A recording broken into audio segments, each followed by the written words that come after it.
Assalamualaikum warahmatullahi wabarakatuh. Perkenalkan, nama saya Ana Pertiwi Harahap dari jurusan Komunikasi Penyiaran Islam semester 1 KPIE dengan NIM 0101233170.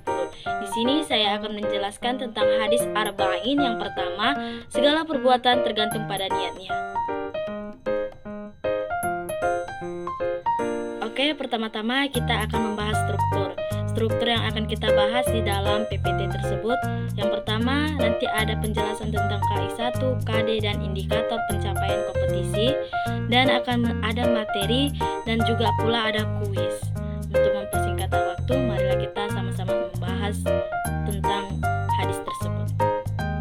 Di dalam KI1, kita bisa mengetahui dan memahami tentang niat, dan kita juga bisa mengetahui setiap amalan tergantung pada niatnya.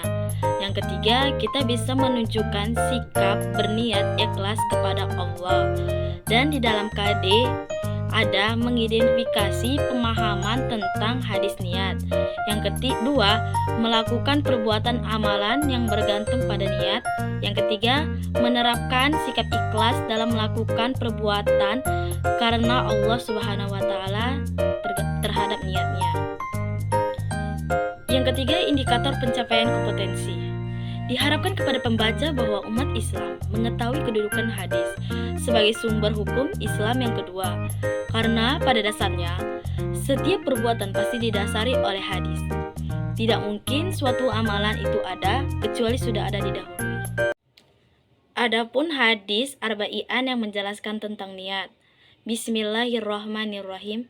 An Amiril Mukminina Abi Hafsin Umar bin Khattab radhiyallahu anhum qala sami'tu Rasulullah sallallahu alaihi wasallam yaqulu innama a'malu binniyat wa innamal likulli amri manawa faman kanat hijratuhu illallahi wa rasulihi fa hijratuhu illallahi wa rasulihi wa man kanat fa hijratuhu lid dunya yusabihuha au imra'atihi yankihuha fahizaratuhu illa ma'azara ilaihi.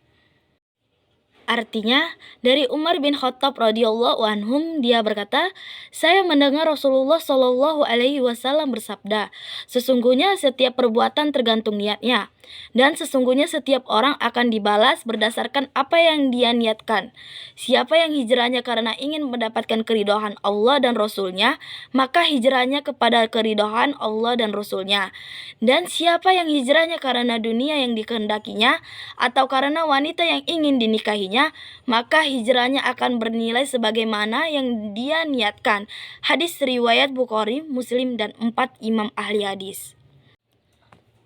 Adapun maksud dari penjelasan dari hadis tersebut, amalan itu tergantung pada niatnya. Sesungguhnya setiap orang akan dibalas berdasarkan apa yang diniatkan.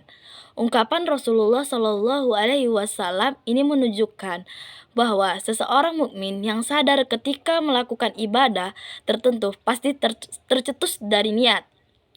Atas dasar ini, niat tidak harus dilafazkan, tetapi cukup dengan menghadirkan dan menegaskan dalam hati bahwa ibadah yang dilakukan betul-betul demi Allah Subhanahu wa taala.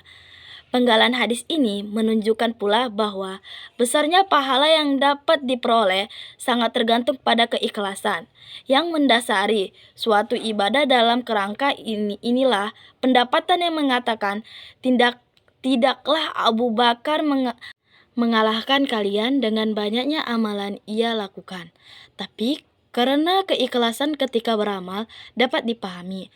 Artinya amalan bisa saja tumpuk remeh di mata manusia, tapi bernilai tinggi di sisi Allah Subhanahu wa taala.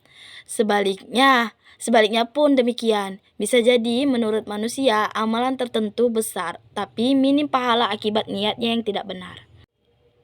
Sampai di situ penjelasan tentang hadis tentang niat. Di sini saya akan mengasihkan kuis.